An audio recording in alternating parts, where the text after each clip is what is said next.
ദേശീയ roller skating ചാമ്പ്യൻഷിപ്പിൽ ശ്രേയ ബാലഗോപാൽ വെള്ളി മെഡൽ കരസ്ഥമാക്കി. റോളർ സ്കൂട്ടർ വിഭാഗം മത്സരത്തിലാണ് ശ്രേയ മെഡൽ നേടിയത്. Roller skating federation of India ബംഗളൂരുവിലാണ് ദേശീയ ചാമ്പ്യൻഷിപ്പ് സംഘടിപ്പിച്ചത്. എറണാകുളത്ത് നടന്ന സംസ്ഥാന ചാമ്പ്യൻഷിപ്പിൽ ശ്രേയ ബാലഗോപാലിന് വെങ്കല മെഡൽ ലഭിച്ചിരുന്നു. 2 വർഷം മുമ്പ് ചണ്ഡീഗഡിലെ മൊഹാലിയിൽ നടന്ന ദേശീയ ചാമ്പ്യൻഷിപ്പിൽ സഹോദരനും ആർക്കിടെക്റ്റുമായ BG ബാൽശ്രേയസ് ഇതേ വിഭാഗത്തിൽ സ്വർണം കരസ്ഥമാക്കിയിരുന്നു.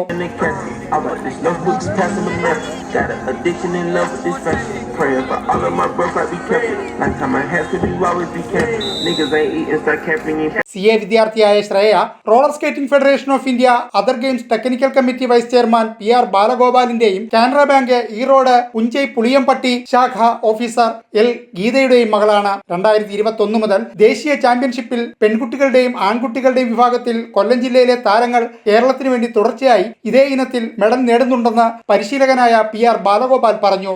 ന്യൂസ് ബ്യൂറോ, കൊല്ലം.